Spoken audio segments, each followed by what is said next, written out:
A Seccional São Paulo da Ordem dos Advogados do Brasil, por suas comissões de graduação, pós-graduação e pesquisa, de igualdade racial, da mulher advogada e da advocacia assalariada, tem a honra de apresentar o webinar Precarização do Trabalho, Pandemia e o Novo Panorama Sindical.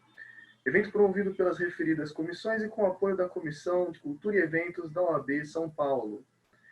Informamos que este evento compactua com 5 dos Objetivos de Desenvolvimento Sustentável estabelecidos pela ONU, os objetivos erradicar a pobreza, educação de qualidade, trabalho digno e crescimento econômico, reduzir as desigualdades e paz, justiça e instituições eficazes. Com a palavra, senhoras e senhores, doutora Rafaela Reis, vice-presidente da Comissão de Graduação, Pós-Graduação e Pesquisa da OAB São Paulo. Boa noite a todos, muito obrigada. Agradeço bastante à Secretaria de Comissões, que sempre possibilita que nós realizemos nos nossos eventos e organizemos esses debates que são de grande importância. Eu entendo que o debate de hoje tem um gostinho especial. Estamos falando aqui em outubro, no mês de aniversário da Constituição Federal, da precarização do trabalho. O projeto constitucional de trabalho, muito embora tenha sido estabelecido com essa força, com essa validade constitucional em 1988, é uma luta que já vem... É uma luta bastante histórica no Brasil. Ela foi minimamente reconhecida com a consolidação das leis do trabalho, e isso que estamos tratando de uma coisa essencial para a construção da nação, vem desde os primórdios, com uma série de problemas, e só em 1943 ela teve esse arcabouço legal, esse mínimo de direitos sociais, essa garantia mínima de proteção ao trabalhador, só em 1943. E ainda assim, o reconhecimento do trabalho só veio com essa força constitucional em 1988. Demoramos bastante para reconhecer o trabalho como algo essencial à dignidade humana. E de 1988 para cá, toda essa luta, todo esse histórico para esse reconhecimento dessa coisa essencial para a vida dos seres humanos foi sofrendo quebras, foi sofrendo uma série de golpes, uma série de... A gente não tem como adjetivar isso sem essa palavra. O direito do trabalho sofreu inúmeros golpes. O trabalho em si sofreu inúmeros golpes, de 1988 até aqui. Chegamos a um ponto em que a proteção ao trabalhador se torna um cabo de guerra. Ela é minimizada. E nesse cenário de pandemia, esse contraste ficou ainda maior. Neste cenário de pandemia, onde muitos falam de home office como se ele fosse garantido a todos, temos esse home office como um privilégio. Temos esse home office que deveria ser pago pelo empregador, tendo que ser negociado. Temos o trabalho custeando a lucratividade das empresas. Estamos extremamente precarizados. É interessante que estejamos discutindo isso em outubro. Fico feliz de termos aqui esse olhar fino, esse ajuste atencioso da Coordenadoria Temática de Estudos em Graduação, representada aqui pela doutora Bruna Gamer. Fico muito feliz de termos esse olhar e fico feliz de estarmos aqui diante de profissionais brilhantes em suas áreas, como a doutora Clarice Stávola, o doutor Camilo Noda, o doutor Tiago Coriolano, que também é membro da Comissão da Jovem Advocacia aqui da OAB São Paulo. E é importante esse debate trazer tanta diversidade e trazer também outras comissões para pensar no porquê estamos assim precarizados e como podemos transformar isso. Como podemos transformar os panoramas sindicais, já que engessamos efetivamente a atividade sindical e não podemos exatamente proteger os trabalhadores. Vou aqui me recolher ao meu papel de aluna, como sempre nesses debates, gosto de assistir na plateia, gosto de aprender e abro os trabalhos dessa forma, entregando a palavra para a doutora Bruna Gramer, que vai conduzir aqui os debates. Obrigada, Rafa, pela introdução. Bom, como já adiantado pela Rafa, pela doutora Rafaela, meu nome é Bruna Garner, eu participo da coordenadoria temática de estudos de graduação, da Comissão de Graduação, Pós-Graduação e Pesquisa da OAB São Paulo. Sou advogada, formada pela Faculdade de Direito da USP, em 2017, e, além disso, também sou membro da Rede Feminista de Juristas, a Defende, e atuo no jurídico de uma ONG chamada Todes, que luta pelos direitos da população LGBT+. Como bem pontuado pela doutora Rafaela, e para além dos pontos que ela trouxe, os impactos econômicos da pandemia do Covid já são sentidos na oferta de emprego com carteiras assinadas. Segundo os dados do novo Cadastro Geral de Empregados e Desempregados, o novo CAGED, os meses de março, quando a pandemia chegou ao Brasil, abril e maio, apresentaram uma redução de 1.487.000 empregos formais.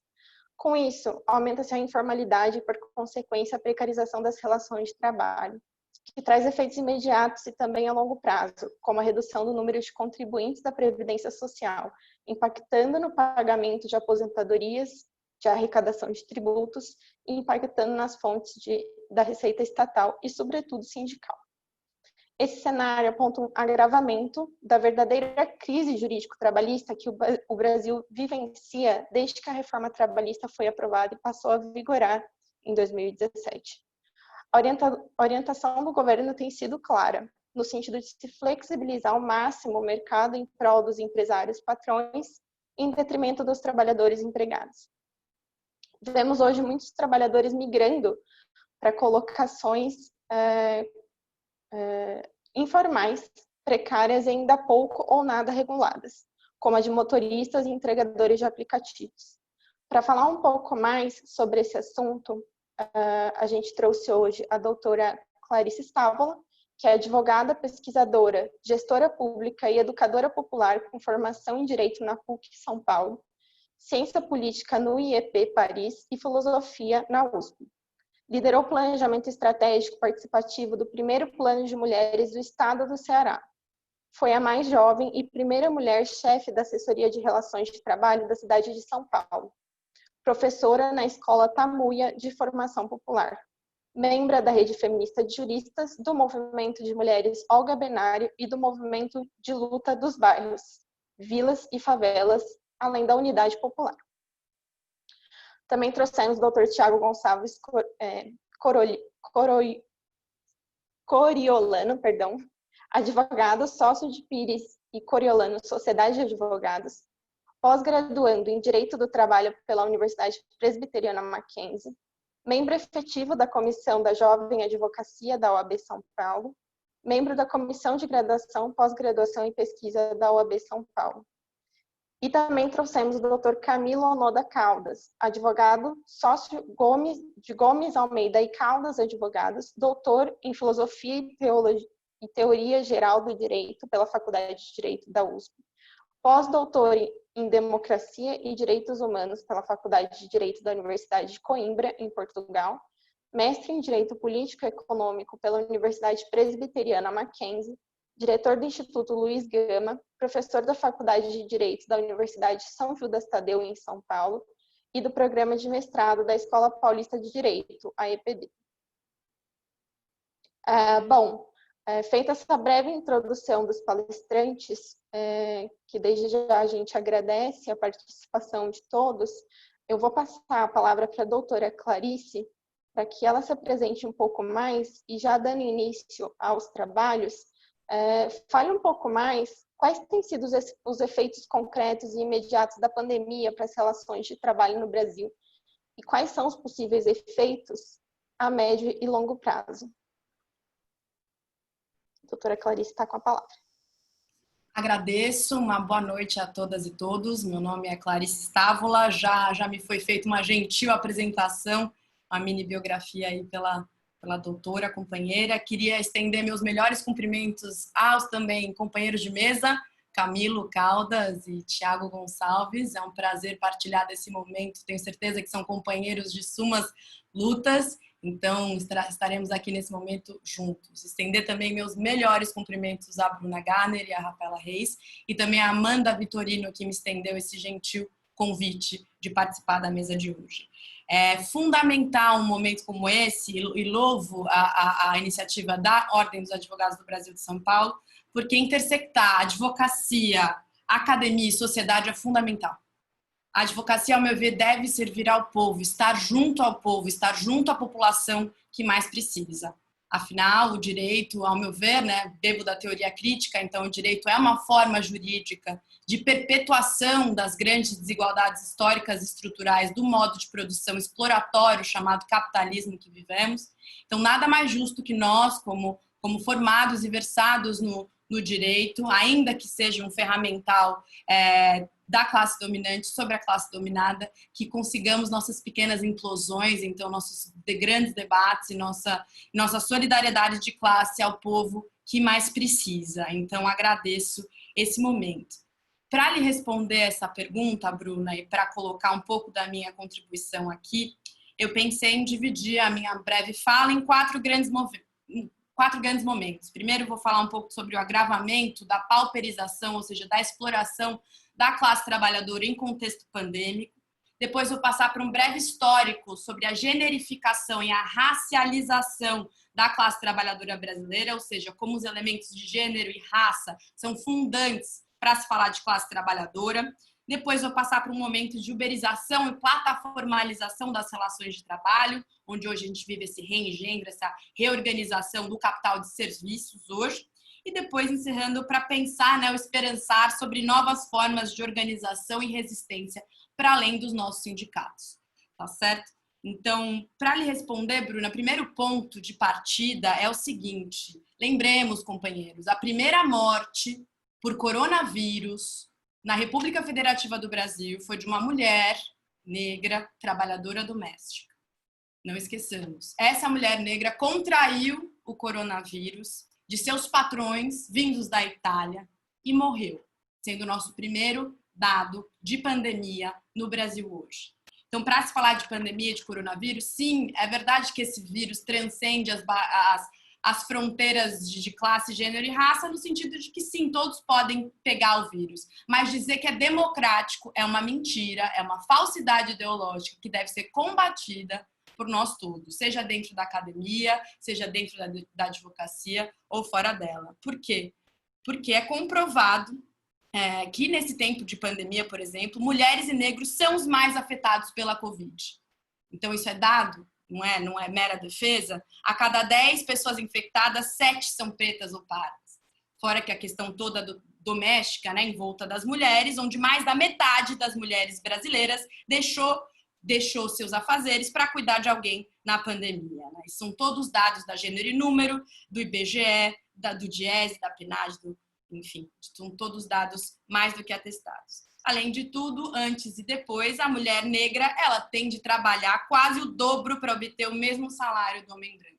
Então, é preciso se falar de classe, sobre a estratificação do trabalho no Brasil, mas é preciso também falar de seus elementos fundantes de raça e gênero, ou seja, os trabalhadores pretos, as trabalhadoras mulheres são as que mais sofrem, seja em contexto pandêmico ou seja no chamado pandemônio, que os movimentos dizem que antes da pandemia já existia pandemônio num Brasil espoliado, nascido do estupro e do extrativismo de pau-brasil como nós. Né? A gente também tem dados do relatório da Organização Internacional do Trabalho das Nações Unidas de 2020, que atesta que quase 500 milhões de trabalhadores têm a sua força de trabalho denotada como subutilizada. Né? Ao começo, a Rafaela nos trouxe como o trabalho deveria conter esse sentido de dignificação, de transformação, e eu concordo. Realmente, o trabalho deveria dignificar o homem e a mulher, os homens e as mulheres, deveria denotar um senso de transformação, né? Relacionado às questões de subsistência, de sobrevivência. Mas num contexto de modo de produção exploratório, onde a sociedade é dividida entre aqueles que têm a força de trabalho e a única coisa que tem para sobreviver é vendê-la, aqueles que não trabalham, aqueles que exploram essa força de trabalho por deter os grandes meios de produção, né? Os grandes capitalistas, aqueles que vivem da sua força de trabalho e aqueles que vivem de explorar força de trabalho alheia. Então, a realidade do trabalho hoje não é o dever ser do idealismo jurídico que a gente costuma aprender nas cadeiras do direito, é a realidade do ser, a realidade como ela é. A materialidade objetiva do trabalho hoje é que o trabalho é explorado e não dignifica, né? Essa é a realidade do trabalho hoje. Então, para se falar de trabalho, a questão da precarização está diretamente relacionada. Então, a pandemia, claro, agrava a pauperização da classe trabalhadora, ou seja, agrava essa exploração dessa classe, sem dúvidas, mas não podemos esquecer que não é uma novidade. A pandemia, claro, exacerba, às vezes traz à tona muitas questões históricas empurradas para debaixo do tapete, mas muito antes disso já existia o chamado pandemônio, como os movimentos costumam dizer. Só dessa primeira morte ter sido de uma mulher preta, doméstica, a gente tem que pensar. O Brasil tem a maior população de domésticas do mundo. São mais de 7 milhões de pessoas. A vasta maioria de mulheres e a vasta maioria de pessoas negras. Temos que entender que mais de 70% dessa força de trabalho é informal, ou seja, não há nenhuma CLT que salve, enfim, nenhuma qualquer migalha que salve essas mulheres em situação de exploração. E lembremos que o trabalho doméstico, os famosos quartos de empregada nos empreendimentos brasileiros, são fruto de um processo de brutal colonização do povo brasileiro. O Brasil nasceu da exploração e da colonização, e é preciso se dizer isso antes de qualquer coisa. Tivemos o maior tráfico de pessoas escravizadas no nosso solo de todo mundo. Fomos o último país no Ocidente a abolir a escravidão. E abolimos a escravidão às avessas, né? Porque não foi uma grande abolição libertária, dignificante das pessoas negras que foram exploradas. Enfim, foi um processo histórico ali, geopolítico, do capitalismo justamente que estava com o capital estagnado, que precisava escoar, ou seja, distribuir, tributar mais gente, e aconteceu a abolição da escravidão, né? Que dizem que os grandes heróis foram Lincoln e a princesa Isabel, quando esquecem, né, de todos os nossos grandes heróis abolicionistas, esquecem de nomes como Zumbi e Dandara. Por quê? Porque o Brasil é um país sem política de memória.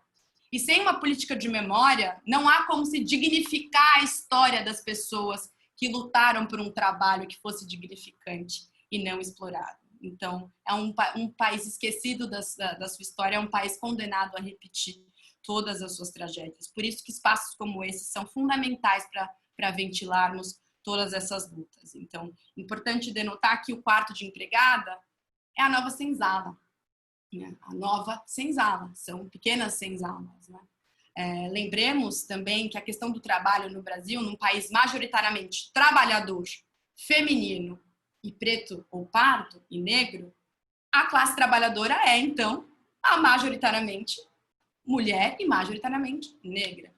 Claro que o professor Ricardo Antunes, um grande sociólogo do trabalho, grande conhecedor da obra marxiana no Brasil, nos ensina que a classe trabalhadora ela é complexificada, ou seja, ela é heterogênea, ela é fragmentada, existem muitos elementos, claro, todo mundo que vem de sua força de trabalho é trabalhador, mas é preciso também denotar que eu, Clarice, como professora, como gestora pública, como advogada, tenho uma força de trabalho muito menos pauperizada, muito menos precarizada do que a minha companheira preta, de quebrada, que vende sua força de trabalho para patrões, sua força de trabalho doméstica. Então, é preciso entender que há elementos que hierarquizam, inclusive, a classe trabalhadora dentro dela, né? E como que a gente entende tudo isso? É preciso solidariedade de classe, é preciso que estejamos juntos nesses enfrentamentos todos, mas entendamos que o gênero e a raça são elementos também que estruturam a questão de classe no Brasil, certo? Então, nós somos um país com uma economia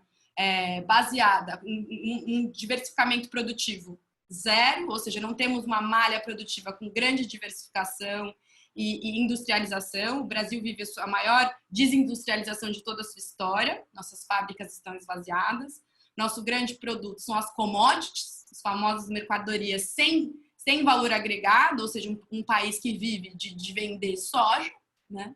Um Brasil que tinha tudo e todo o potencial de malha produtiva, de energias renováveis, para criar um grande uma grande massa de trabalho e de industrialização quiçá não explorada, que pudesse desenvolver todas as nossas forças produtivas, mas não. Vivemos grandes índices de desemprego, grandes índices de informalização do trabalho, né? Tem pesquisas que atestam que mais da metade da força de trabalho brasileira já está em situação de informalidade. E eu provoco a vocês, companheiros, que esses são só os dados que chegam até nós. Se nós já ficamos irresignados, já ficamos indignados com os dados que chegam à nossa mente, imagina os dados que não chegam nem à superfície, certo? Então, nesse contexto onde o capital produtivo, né, o capital industrial é fragilizado no Brasil, o desenfreamento tecnológico, né, o desenvolvimento tecnológico nos traz a chamada plataformalização do trabalho, né, que são os grandes aplicativos, aí, que são as grandes novas corporações, tanto brasileiras, tanto internacionais, que chegam para justamente, porque... O que eu costumo dizer? Que os entregadores são os operários do nosso tempo. Não é assim? Por quê? Porque esse capital produtivo, esses trabalhadores que deveriam ou estariam em outro contexto em fábricas, né, em grandes fábricas, na verdade foram escoados, foram deslocados para cima de bicicletas, para cima de motocicletas, para cima dos veículos mais precários também, para entregar comida com fome. Então, o que a gente vive é a chamada uberização das relações, né? É uma metonímia, né? A parte pelo todo Uber. Uber não é a única, né? Por isso que eu prefiro falar plataformalização do trabalho, porque o Uber não é a única corporação que devemos enfrentar. É toda uma lógica, né, corporativa de aplicativos. Então, vivemos no sentido onde até domésticas vêm tendo seus serviços contratados por meio de plataformas, sem qualquer proteção, sem equipamento de proteção individual. Então, podendo ao bel prazer da corporação, enfim, trabalhar e sendo encurraladas, né? Porque é o que muita gente, o mito do empreendedorismo traz, porque pode trabalhar quando quiser, e faz seu horário de trabalho. Não, os trabalhadores dizem, os entregadores que eu já vi, que quem faz o horário de trabalho deles são as dívidas. Então, há horário de trabalho, sim, chamado dívida, chamado endividamento da população. Então, sim, pode desligar em tese o aplicativo, mas e aí? Né? A gente pode dizer que não são trabalhadores escravizados no sentido mais estrito da palavra, mas são trabalhadores encurralados. São trabalhadores encurralados, que não tem para onde ir. Não tem para quem vender essa força de trabalho, ele tem que sobreviver. Então, é importante colocar que os aplicativos nascem nesse contexto e que há dados ainda mais graves sobre a situação desses trabalhadores. A Aliança da Bike, por exemplo, sobre os trabalhadores de bicicleta em São Paulo, atesta que mais de 70% dessa força de trabalho são de meninos negros, jovens, que ganham menos de um salário mínimo por mês. Eu já entrevistei entregador que estava ganhando menos da metade de um salário mínimo por mês, trabalhando todos os dias, às vezes 14 horas por dia. Então, o que é isso? Se não é encurralamento, o que é isso? Né? É liberdade? Liberdade é um grande mito, né? Um dos grandes mitos do capitalismo que nos vendem. Então, não é verdade que esses trabalhadores são livres. Não é verdade que a classe trabalhadora brasileira é livre para trabalhar como quiser. No combate a esses mitos, enfim, imagino que o meu tempo de fala esteja chegando ao fim.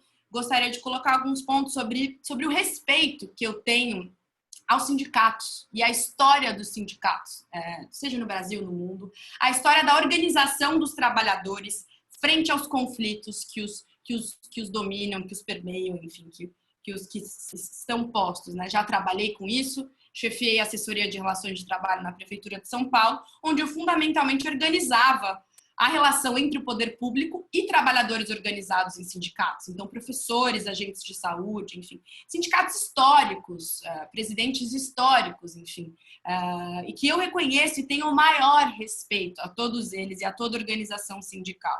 Mas conversando justamente com eles e com toda essa complexidade dessa reorganização das relações de trabalho e agravamento da desigualdade, que o sindicato não pode ser a única forma de organização do trabalho.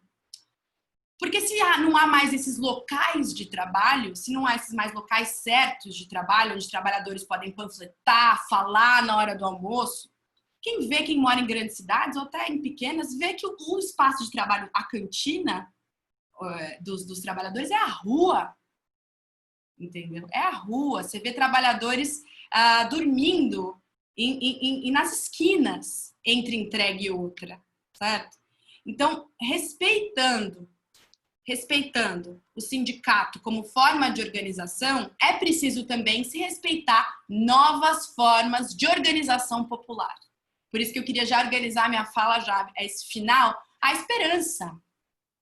Porque a única forma possível de se combater algo que é tão estrutural, enraizado e histórico como a exploração do trabalho é o trabalho organizado. É a organização da classe trabalhadora para o enfrentamento. Então, para além dos sindicatos como formas organizativas, nós temos, por exemplo, grandes movimentos sociais em ascensão, como, por exemplo, o movimento dos entregadores, tanto o movimento orgânico das entregadores, que organizou uma greve belíssima no dia 1º de julho, que eu estive felizmente presente, assessorando um pouco a parte política dos entregadores antifascistas, tive o deleite de ser uma aliada onde os protagonistas eram os entregadores daquela luta, então estive junto a eles assistindo essa luta emergir.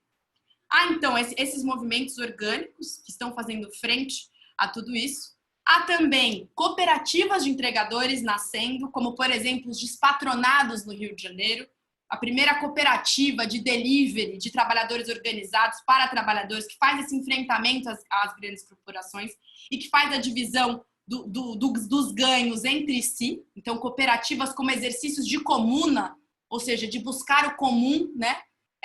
Pequenos exercícios de possibilidade de se viver outro modo de se produzir e de ser feliz, que não seja o capitalismo. E, por fim, também organizações políticas, né? Concluindo a minha fala, como a Unidade Popular. A Unidade Popular é o mais novo partido político legalizado no Tribunal Superior Eleitoral, uma organização popular que veio de baixo, falo como suspeita porque faço parte dessa organização, mas é uma das modalidades que louvam justamente a organização de baixo da massa de trabalhadores, majoritariamente mulheres, majoritariamente pretos. Temos as maiores candidaturas proporcionais de mulheres e pretos de todos os partidos, a despeito do menor fundo eleitoral de todos. Então, é importante denotar que há possibilidades, então, de organização popular de trabalhadores de baixo para o enfrentamento. Então, sigamos, companheiros, contem comigo aqui, nas minhas companheiras e companheiros de advocacia da Ordem dos Advogados do Brasil, como aliada dessas lutas contra o trabalho precarizado, para um trabalho que liberte, para um trabalho que dignifique e colabore para uma alternativa de se viver que não seja essa barbárie. Boa noite, obrigada. Clarice, muito obrigada pela sua exposição, sempre muito assertiva e com conteúdo sempre muito valioso, principalmente nesse tema trabalhista que a gente sabe que você é referência nisso. E já pegando um gancho com relação à fala da doutora Clarice, principalmente no momento em que ela fala que hoje os entregadores são os operários do nosso tempo, eu vou chamar para conversar com a gente o Dr. Camilo Caldas para falar um pouquinho sobre isso e trazer um pouco dessa análise, óbvio, sobre a precarização do trabalho, sobre como as relações de trabalho têm se dado em contexto de pandemia, e também dizer um pouco sobre se existe hoje algum projeto de regulamentação dessas profissões que estão na informalidade, dos entregadores de aplicativos, dos motoristas de aplicativo, e trazer um pouco da análise sobre esse eventual projeto de regularização dessas profissões. Doutor Camilo, eu passo a palavra para o doutor. Perfeito.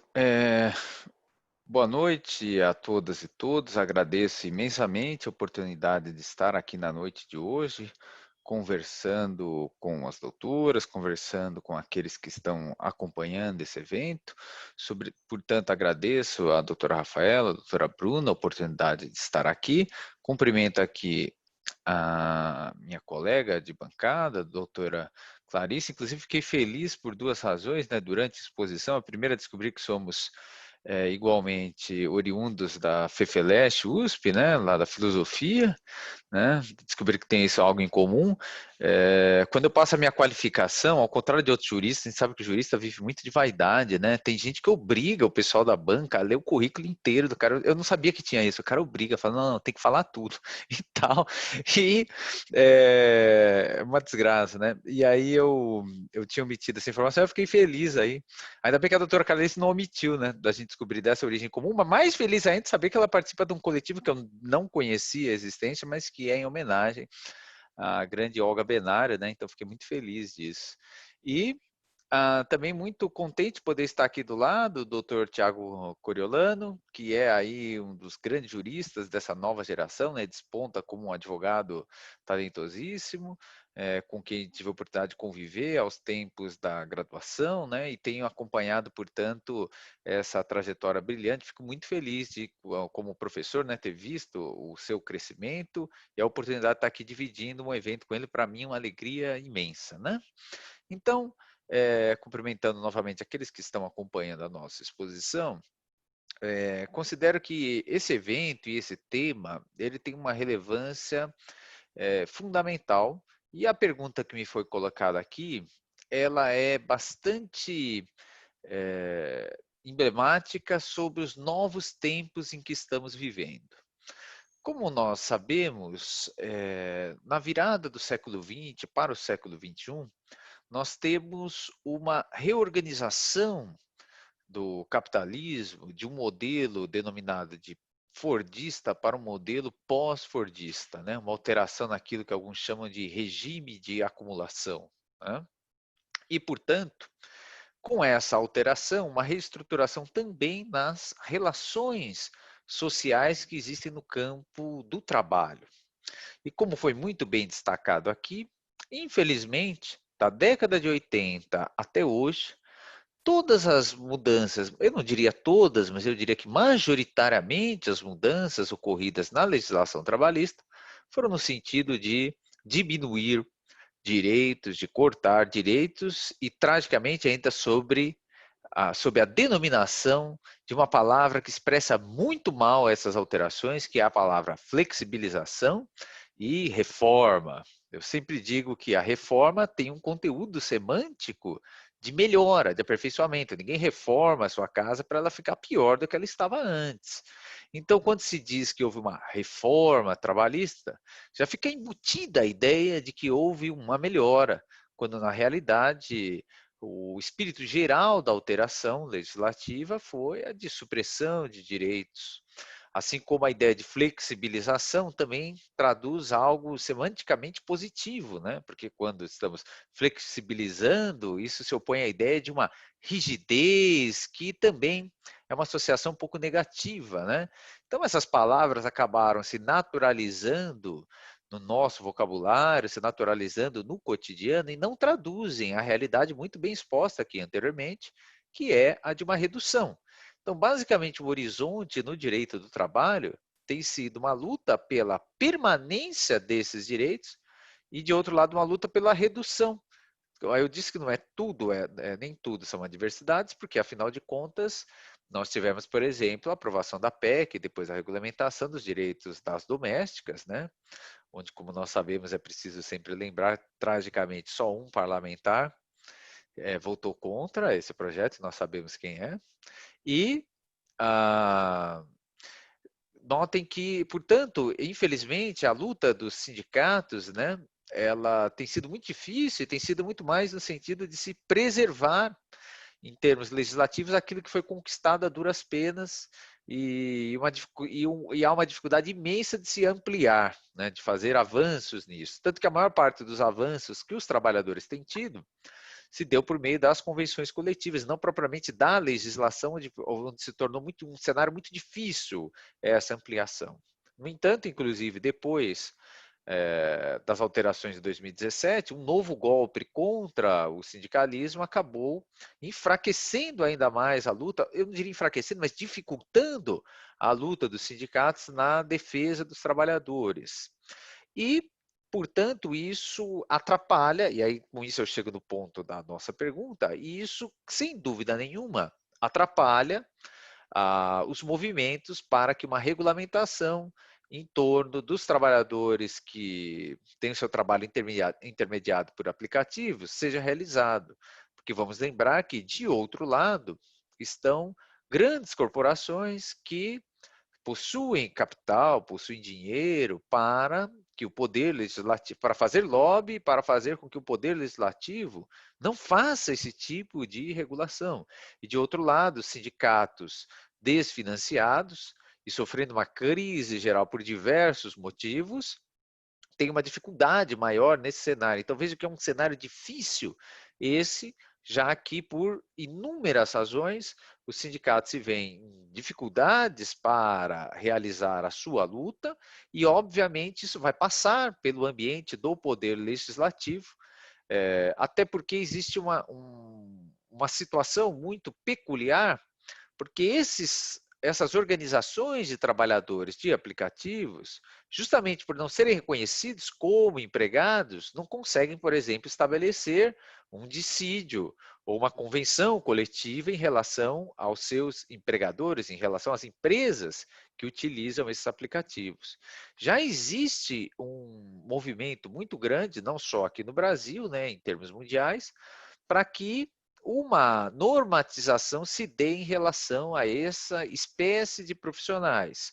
E, sem dúvida nenhuma, para que a gente tenha um ambiente minimamente, eu diria assim, para que haja um mínimo padrão, né, humanitário, depois eu vou explorar um pouco melhor essa expressão, porque, como muito bem colocou a professora Clarice aqui, é um pouco perigoso a gente falar assim, mas para que a gente tenha um mínimo de dignidade para o trabalhador, é necessária essa forma de regulamentação. O que eu quero? Mas eu quero ir para além disso, né? Eu gostaria aqui de lembrar uma ideia muito importante dentro desse debate.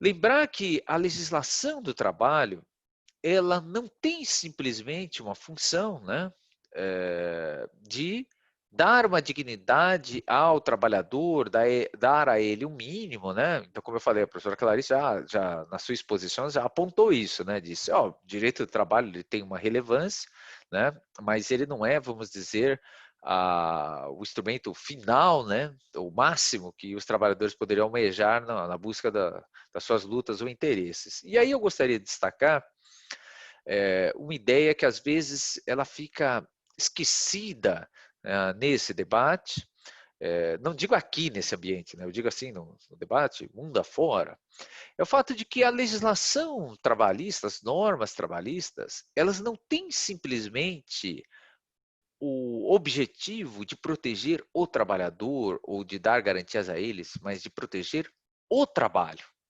não o trabalhador, o trabalho, de preservar o trabalho. Assim como o direito consumidor tem por objetivo preservar não apenas o consumidor, mas o consumo. E por que eu estou destacando isso? Porque, infelizmente, como eu falei, nesse momento em que nós estamos dentro de uma realidade pós-fordista, nós temos um movimento de achar que as normas trabalhistas ou normas de regulamentação do trabalho, elas são um custo, elas são um problema, quando na realidade elas não são simplesmente normas que, como eu falei e insisto aqui, garantem o interesse do trabalhador. Eles garantem o próprio interesse na reprodução das relações sociais. Eu vou tornar isso mais preciso, lembrando aqui um pensador, vamos dizer, amaldiçoado aqui no século XX, né, da economia, que é o Karl Marx, que no Capital fala sobre a tendência autodestrutiva do capital. E vejam a dificuldade do século XXI, né? Não bastasse ter terraplanista no século XXI e coisas piores, né? As pessoas hoje, elas sequer assumem a possibilidade de ler um pensador como Marx, seja para criticar ou seja para concordar. A gente está num momento muito ruim, a gente está à véspera da queima de livros, a chegar a um estado medieval, um estado em que as obras vão ser queimadas em praça pública, porque hoje você diz, olha, você deveria ler, deveria tomar conhecimento disso, né? E as pessoas têm uma verdadeira repulsa, né? E aí, inclusive, se privam de ideias importantes. Então, lembrando, inclusive, que todos os economistas liberais, né, os economistas mesmo keynesianos, todos eles, monetaristas, etc., todos leram Marx, né? Com cuidado. Então, a gente está num momento que é muito difícil, em que a gente chama aqui um autor para fazer um debate a partir disso, e aí, feita essa ressalva, quando ele fala da tendência autodestrutiva do capital, ele diz que a limitação da jornada de trabalho, por exemplo, na Inglaterra, ela não apenas servia ao interesse dos trabalhadores, mas também ao interesse dos próprios capitalistas, do próprio modo de reprodução capitalista. Porque o capitalismo, como nós sabemos, está estruturado num princípio do livre mercado, da livre concorrência, e por uma determinação objetiva, o capitalista procura tentar produzir as suas coisas na maior quantidade possível, né? Ao menor custo possível, a maior quantidade na medida da demanda, né, que existe, mas ele tenta otimizar isso. E os outros estão fazendo a mesma coisa. De tal modo que, se alguém puder fazer com que seu trabalhador, ao invés de trabalhar 8 horas, trabalhe 16, ele terá uma vantagem sobre o seu concorrente. E o concorrente, sabendo que o outro colocou uma jornada de 16, ele colocará 16 horas e 30, e assim sucessivamente. O que o Marx analisa, diz, é altamente contraproducente ao capitalismo, já que isso levará a um esgotamento do trabalhador, da saúde dele. Então, as normas que garantem equipamento de proteção individual, equipamento de proteção coletiva, limita a jornada, estabelece o FGTS, etc., elas são até compreendidas por um capitalista em particular como algo que lhe prejudica, porque ele pensa, bom, se eu não tivesse que pagar isso, eu teria um custo menor, eu teria uma vantagem, etc. Então, pensados em termos do capital em particular, essas normas, de fato, constituem um peso sobre eles, mas, pensado em termos do capital em geral, eles acabam por atender a um interesse do sistema. E isso, veja, não é só o Marx que diz, Michel Foucault, na Verdade, as Formas Jurídicas, né, conferências que ele deu aqui na PUC, no Brasil, ele fala isso. Ele diz que se você não tem seguro-desemprego, FGTS e outras normas que garantem a vitalidade do trabalhador, a segurança dele quando ele é demitido, ele vai adoecer, ele vai morrer, ele vai ficar fraco, ele vai cometer um crime. Portanto, esse conjunto normativo, ele garante que você preserve o trabalhador, inclusive, de certo modo, discipline ele, porque se ele for indisciplinado, ele é demitido por justa causa, não tem direito à multa do FGTS, seguro-desemprego, etc.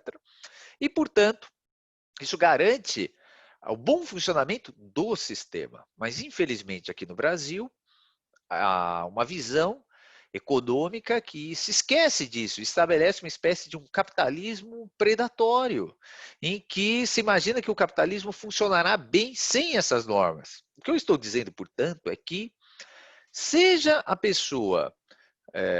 eu vejo que eu quero tentar fazer aqui uma fala que é uma espécie de um consenso possível para dizer o seguinte: seja a pessoa alguém que gosta ou não gosta do capitalismo, ele tem que ser a favor do direito do trabalho. É disso que eu estou dizendo. Por quê? Porque o direito do trabalho não é contraproducente ao capitalismo. Pelo contrário, ele é um mecanismo que o estabiliza. É um mecanismo que permite que você não venha a destruir as próprias fontes necessárias à reprodução do capitalismo. Isso vale para o consumidor, isso vale para o meio ambiente, é a mesma lógica. Quando vem uma norma e estabelece um limite para o meio ambiente, para a exploração ambiental, você quer preservar o todo, e essa preservação do todo interessa, inclusive, por exemplo, ao agente do agronegócio, porque se ele cortar toda a mata, o vizinho cortar toda a mata, tiver erosão, seca, etc., todos eles vão perder. Mas, de novo, o problema é que as pessoas, né, o sujeito do agronegócio enxerga ele do ponto de vista individual, do negócio dele. Pensa, bom, vou dar mais uma cortadinha aqui na mata, vou dar mais uma aumentadinha na jornada de trabalho, etc.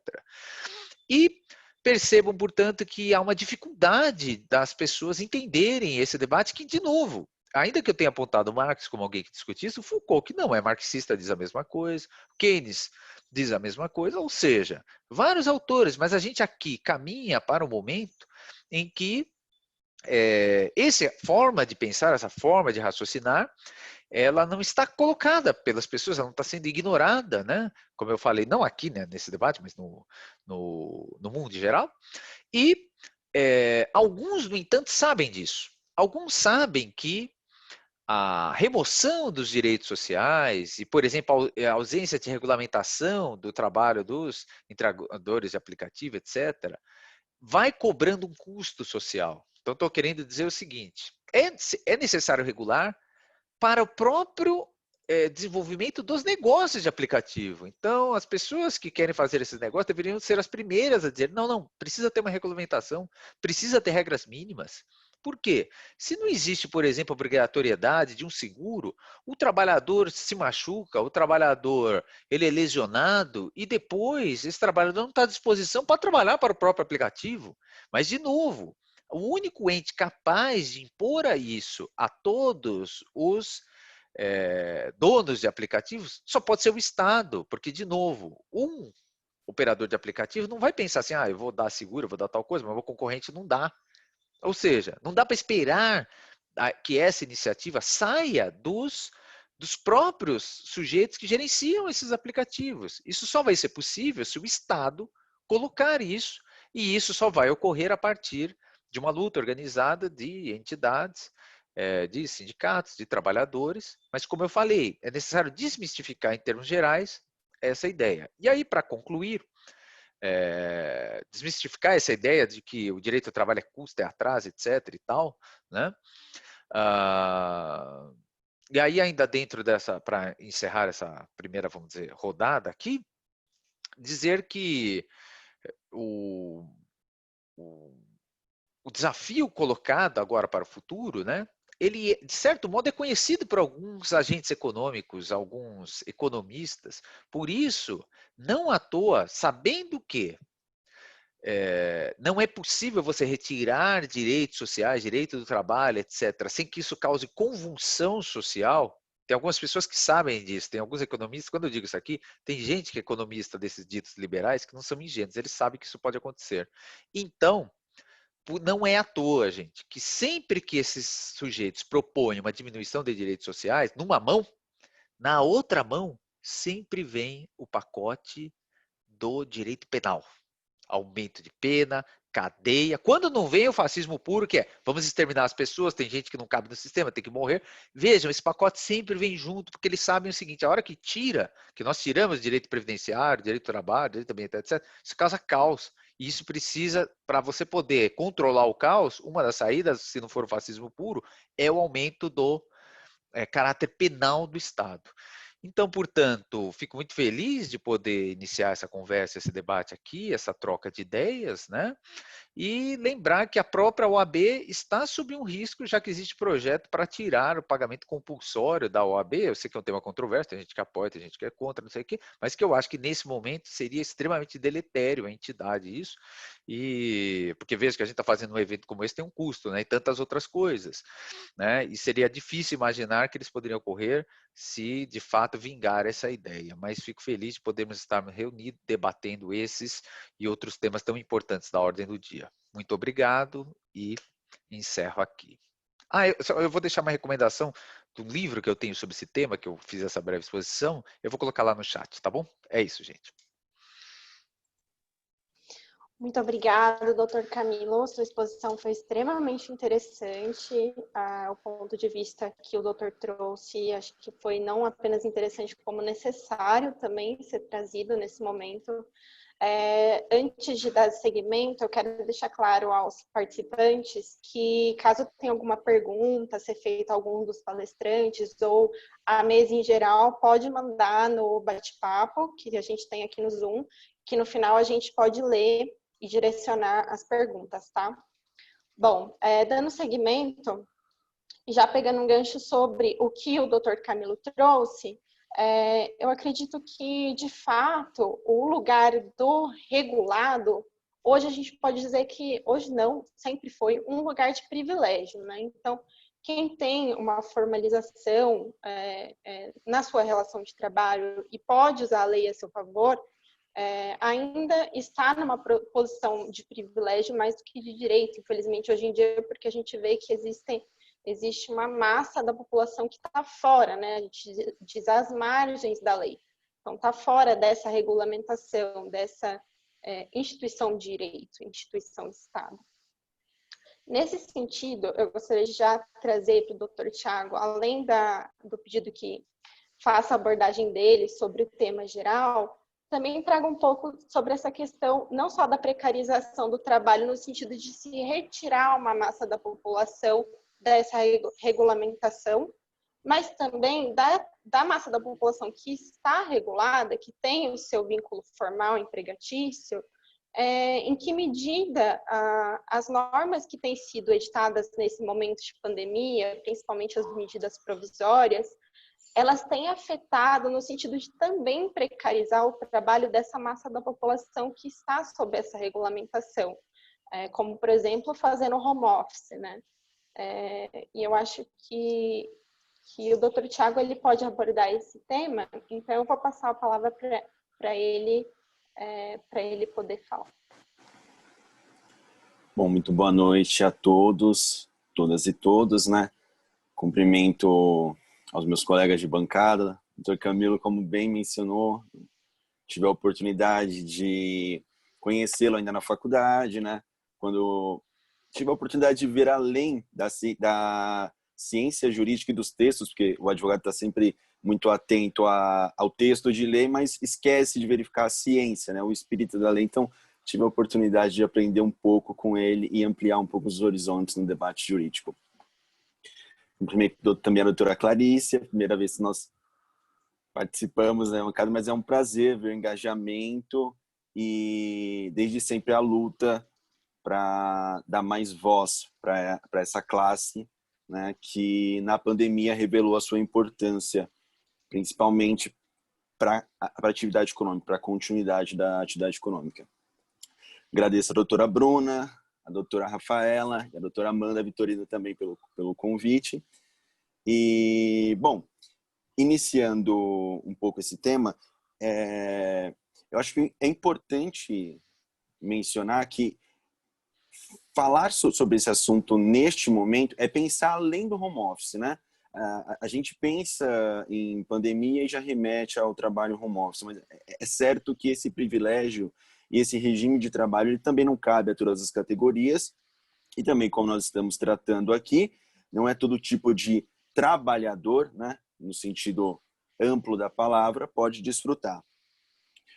E também, né, como a doutora Clarice mencionou, há um mito do empreendedorismo, né, que é preciso combater e também reeducar a população do seu papel, no sentido de auxiliar esses movimentos que vêm surgindo, sobretudo para dar voz a esses novos trabalhadores. Bom, iniciando minha fala, o desmonte na legislação trabalhista é algo notório e de conhecimento geral, tem sido bastante debatido, né, nos últimos anos, desde a entrada em vigor da reforma trabalhista, né, que, em suma, trouxe uma grande precarização de uma relação que naturalmente já nasce desequilibrada, a relação de trabalho por si só, né, no seu sentido histórico, ela é uma relação construída de forma assimétrica, em que o trabalhador ele está numa posição desfavorável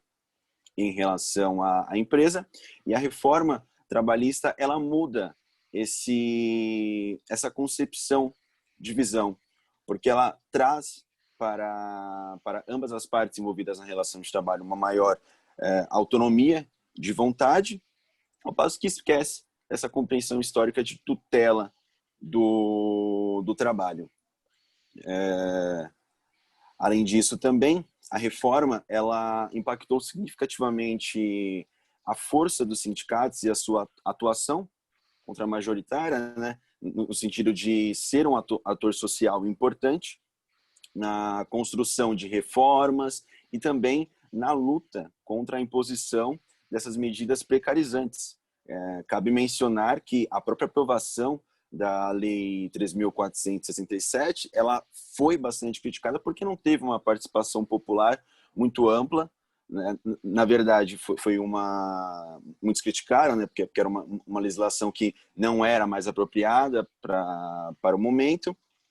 E já partindo para esse cenário de pandemia, nós verificamos que as medidas provisórias também editadas pelo governo, elas não acompanharam essa perspectiva de diálogo com os atores sindicais. Elas, na verdade, fortaleceram esse enfraquecimento das entidades sindicais no sentido de mitigar as ações empresariais, né, de redução de salário, redução de jornada e aumento também do desemprego, né? Então, a pandemia em si, ela retomou um debate que já foi também tratado aqui pelo Dr. Camilo e pela doutora Clarice, no sentido de que esse intento neoliberal de redução da atuação do Estado e pouca regulamentação econômica, na prática, ele teve o seu ápice aqui neste momento atual que nós estamos enfrentando, né? O Estado ele precisou agir, as empresas necessitaram da intervenção do Estado para fazer a atividade econômica dar a sua continuidade. Então, é nessa perspectiva neoliberal que surgem também essas relações, né, de trabalho baseadas da uberização, né, baseadas na contratação por intermediação de um aplicativo.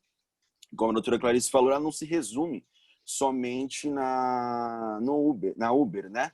É uma perspectiva que já se amplia também para outros segmentos, né, do mercado. A gente tem a utilização desse mecanismo de contratação nas entregas de produtos em geral, né, através de empresas como a Log, né?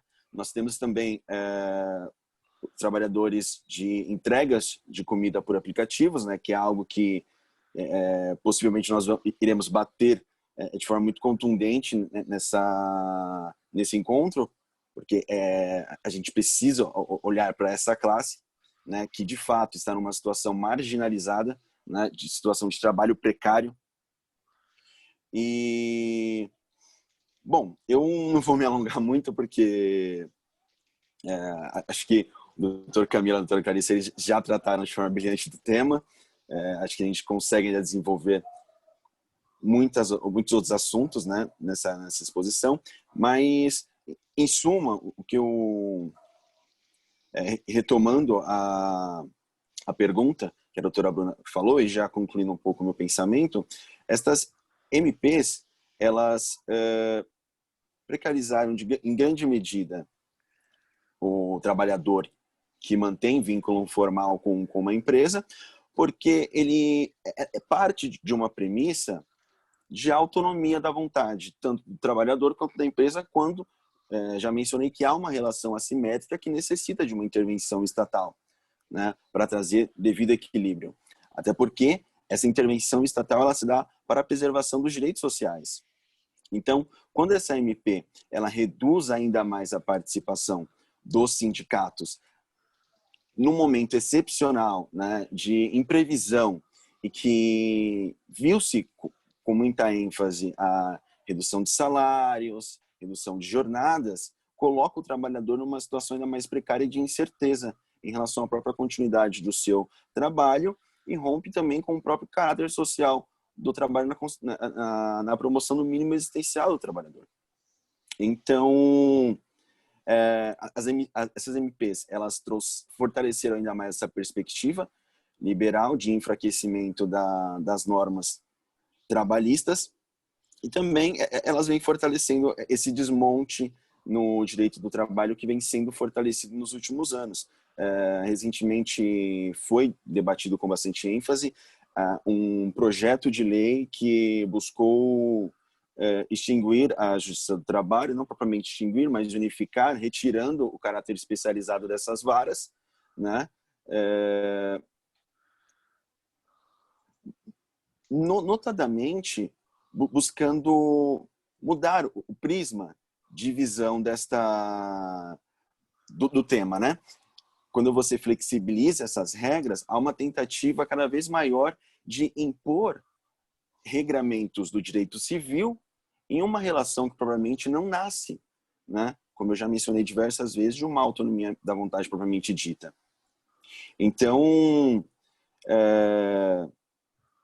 é preciso fortalecer os sindicatos para que essa representatividade dos trabalhadores possa ser feita de uma forma mais enfática, sobretudo porque, a exemplo destas MPs que autorizaram a redução dos salários, conforme a Constituição Federal, essas MPs, esses acordos, né, que tem que ser por meio de acordo ou convenção coletiva, deveria partir de uma premissa de participação sindical.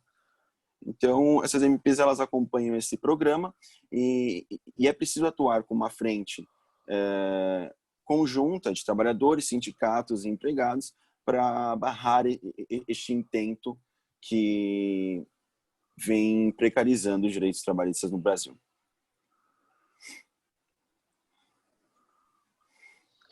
Bom, Dr. Thiago, muito obrigada por sua explanação, também muito assertiva e trazendo aspectos bastante interessantes para a gente sobre as medidas provisórias que foram aprovadas. Bom, eu estou vendo aqui no bate-papo que a gente tem uma pergunta da Fá Almeida para a doutora Clarice. E eu vou ler ela aqui para a doutora Clarice responder. Doutora Clarice, é possível sugerir formatos para uma relação não exploratória do trabalho das mulheres, além da organização da classe e do gênero? Doutora Clarice, fica à vontade para responder. Obrigada, Bruna. E você me atente ao tempo também, que, como eu disse ao começo, a professora fala pelos cotovelos. Então, por favor, me diga na hora de concluir. Primeiro, eu queria, antes de responder a gentil pergunta, estender também meu muito obrigada a todos os elogios que chegaram aqui à minha fala, estender os mesmos elogios aos companheiros de luta, que importa quem luta ao lado das trincheiras, né? Quem nos avizinha, quem nos abeira nas trincheiras vizinhas, que nos orgulhe, né? Que não nos envergonhe. Então, estar ao lado de companheiros da advocacia e servindo a advocacia crítica à população muito me alegra e me desperta que há esperança no direito, porque foi uma faculdade muito dolorosa de se fazer, muito frustrante, né? Então, ver companheiros depois de anos de formada aí na luta, conhecer ainda hoje é muito, muito brilhante para mim, em todos os sentidos. Então, Camilo, eu não fui só colega de Fefeleste, mas fui sua colega de São Francisco. A minha parte de filosofia foi na cadeira de Marxismo e Direito, na São Francisco, onde eu justamente conheci a sua obra, Derivação do Estado, né? Teoria derivacionista do Estado, o Estado como a derivação mercadológica, brilhante, inclusive, fez parte do ponto de virada materialista na minha formação no direito, onde tive a oportunidade de conhecer. Afinal, se o Estado é a forma política do capitalismo, o direito é sua forma jurídica, né? Então, é muito, muito, muito importante essa democratização da academia, né? Trazer todo esse caldo acadêmico. De nada adianta para mim ter estudado na PUC, na USP ou Paris, se eu não conseguir trazer todo esse caldo para quem mais precisa no Brasil hoje. E isso muito me pega. E como você muito bem falou, trouxe um nome à tona, que é uma das minhas grandes referências intelectuais também, que é Marx. E não tenho nenhuma vergonha de dizer isso, né? Nenhuma vergonha de dizer isso. É importante colocar que um dos últimos escritos de Marx, na sua história, onde ele passou os últimos anos de velhice, foi justamente sobre botânica e destrutividade do meio ambiente. Então, o Dr. Camilo muito bem colocou sobre como a acumulação capitalista denota uma destrutividade para dentro e para fora inerente à sua realidade. Então, este país queima, este país está queimando. Mais de 1/3 de todo o nosso Pantanal está em queimada. E isso é derivação dessa forma capitalista de se viver, com toda e absoluta certeza. Então, temos que colocar sobre isso, e como o trabalho está em tudo. Eu ouvi isso na rádio hoje, indo assessorar algumas mães, como advogada popular, mães que estavam batalhando, mães trabalhadoras que estavam batalhando por suas casas, do Minha Casa Minha Vida, aqui em Salvador, onde a portaria do governo federal foi revogada para as mães de crianças com microcefalia, crianças com deficiência, idosos, enfim. É uma portaria que delimitava que essas mães teriam prioridade nessa entrega de casas, que foi revogada por esse governo federal. Então, sim, é importante denotar que o modo de produção capitalista é o que estrutura tudo isso, mas a gestão pública que administra, né, o Estado que ferramenta esse modo de produção capitalista tem também culpa direta na destrutividade, na barbárie que a gente vive. Então, mulheres trabalhadoras que assessorei hoje, que eram pretas, não é? Que eram de comunidades favelizadas aqui em Salvador.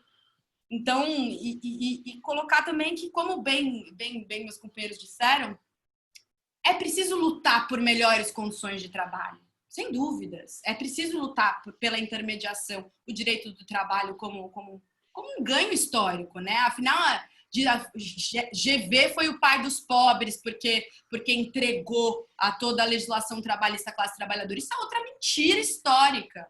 Pode ter sido no governo Getúlio Vargas, onde tivemos alguns avanços, mas foi a classe trabalhadora que se organizou e enfrentou a conjuntura e conquistou um mínimo de dignidade, que é o mínimo de dignidade para se viver. Então é preciso lutar por melhores condições de se trabalhar, mas a gente não pode se esgotar nessa luta. É preciso ir além dela, é preciso se pensar em novas formas de se organizar. E aí é importante colocar a gente não eternizar o capitalismo, né? Não eternizá-lo, é possível superá-lo, isso não é utopia, é possível trabalhar para superá-lo, né? É importante colocar também que nesse momento que a gente fala, estão sendo construídos drones em massa de entrega. Jeff Bezos é o homem mais rico do planeta, com mais de 200 bilhões de dólares em conta, de fortuna, onde ganhou mais de 13 bilhões só na pandemia.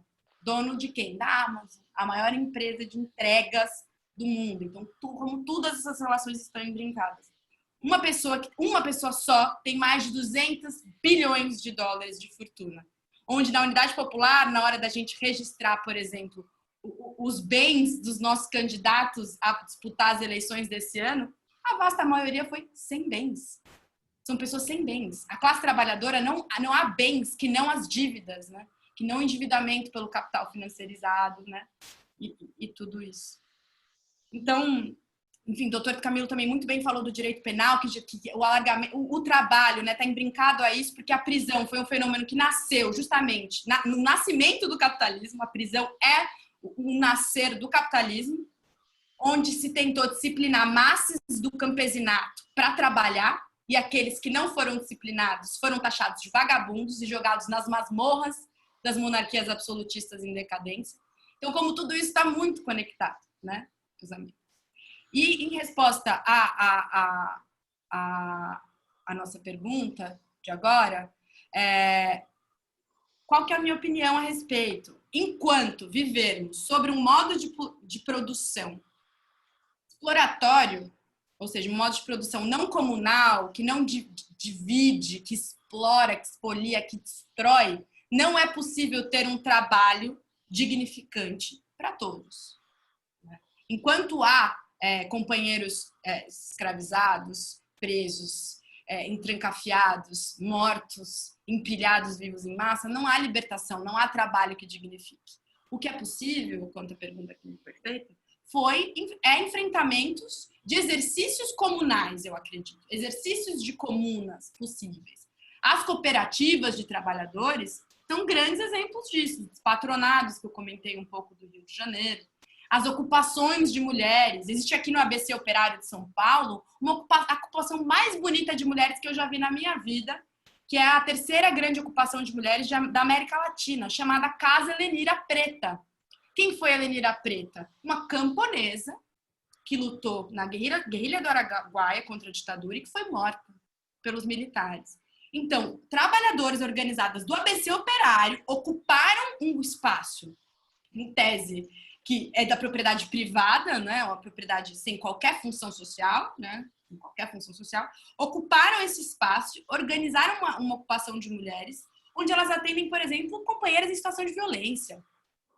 Tem advocacia popular, tem assistência social, tem brechó, tem todo uma mais diversa forma de organizações internas para fazer frente a isso. Hortas coletivas. Então, para a gente não eternizar esse modo de produção e esperar que a Revolução Brasileira aconteça, né, eu não acredito nisso, né, de braços cruzados, é preciso que a gente ventile, porque todo processo revolucionário é processo, né, não é um fim, é um processo, né, de muitos estalos. E um desses grandes estalos, para mim, é a autogestão de trabalhadores organizados. É não esperar do Estado, essa forma política burguesa, que dê as respostas, mas sim que nós, trabalhadores, nos organizemos, nos autogestionemos em ocupações, em cooperativas, em todas as formas de organização entre nós, dos de baixo, para fazer os enfrentamentos aos de cima. Porque esperar que as coisas aconteçam, que nos sejam dadas de bandeja, é uma mentira histórica contada por quem costuma ganhar a história, que não são os dominados, são os dominantes.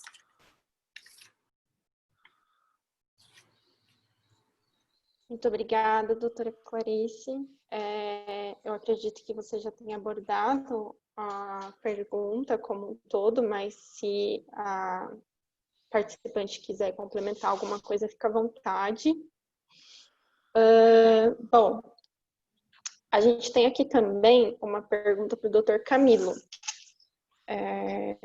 da Amanda Vitorino, nossa coordenadora do núcleo de graduação na comissão. Doutor Tiago, dentre as medidas provisórias que surgiram durante a pandemia, qual é a pior para a relação do trabalho e qual foi seu impacto ou direitos extintos? Então, doutor Tiago, fica à vontade para responder. Eu vou passar a palavra.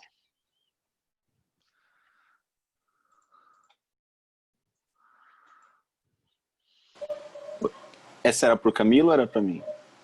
Essa era para mim mesmo. Tiago, desculpa, acho que eu me enganei, falei com o Camilo antes, mas é Tiago. Tudo bem, então.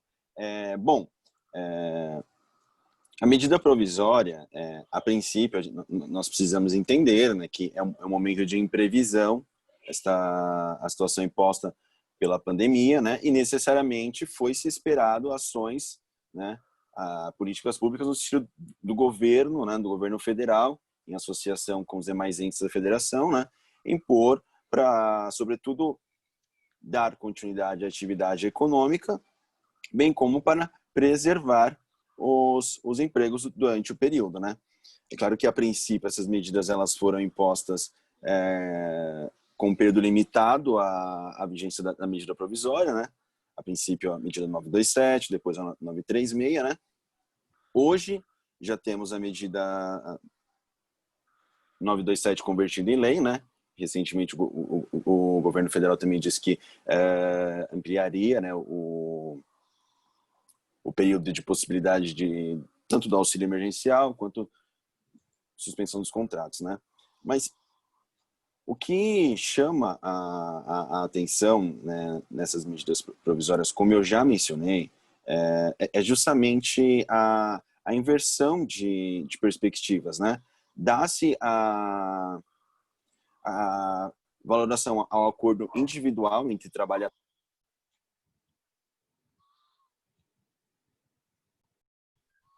Opa, acho que o doutor Tiago caiu.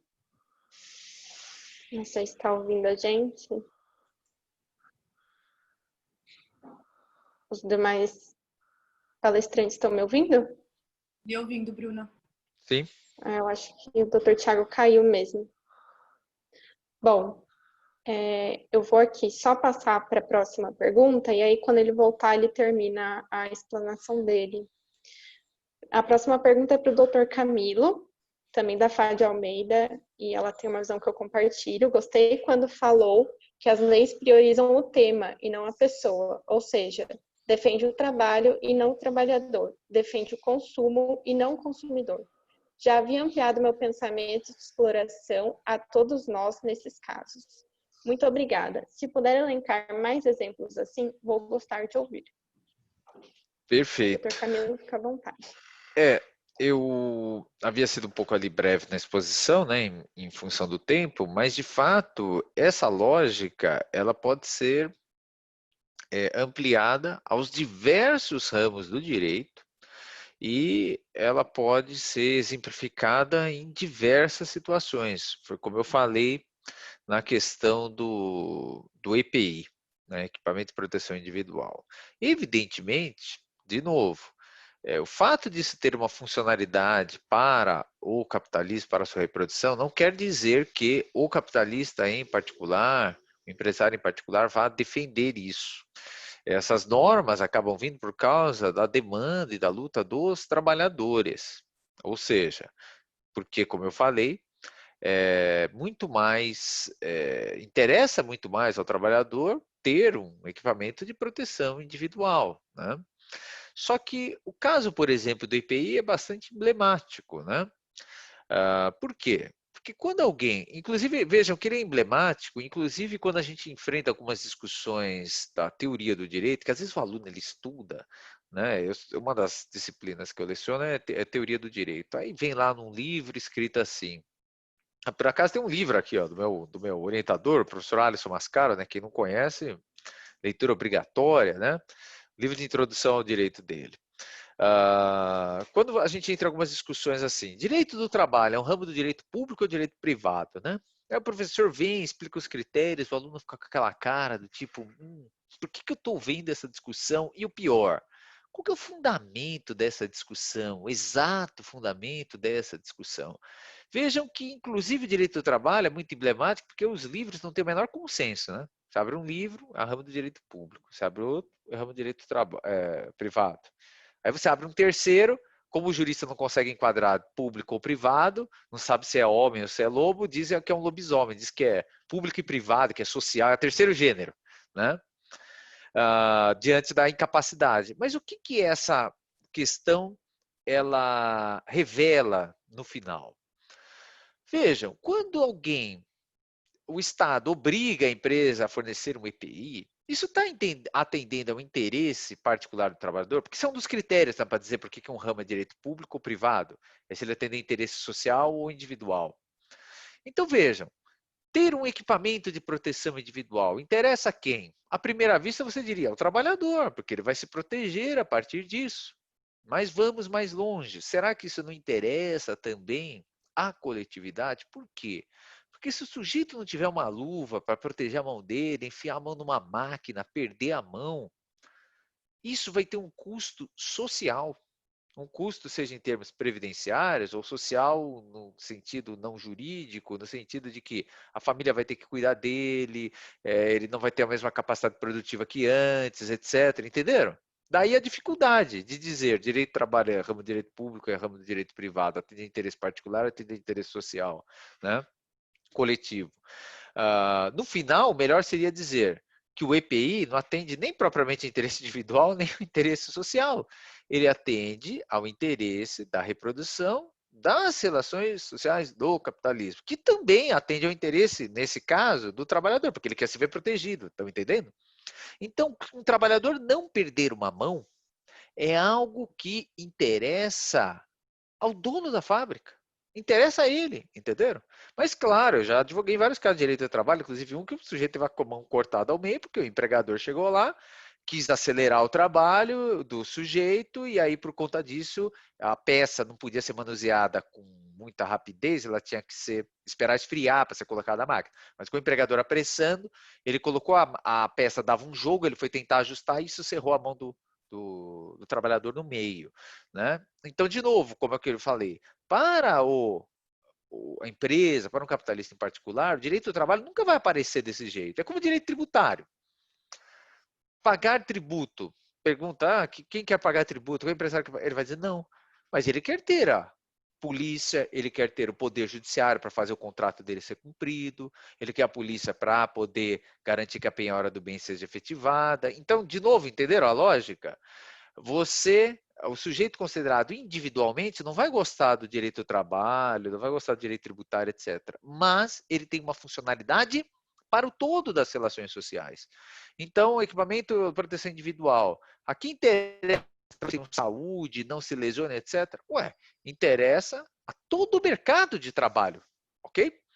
Então, observe como o século XXI, ele entra muito mal, no século XXI sobre vários aspectos, porque esse, em particular, ele sequer é reconhecido.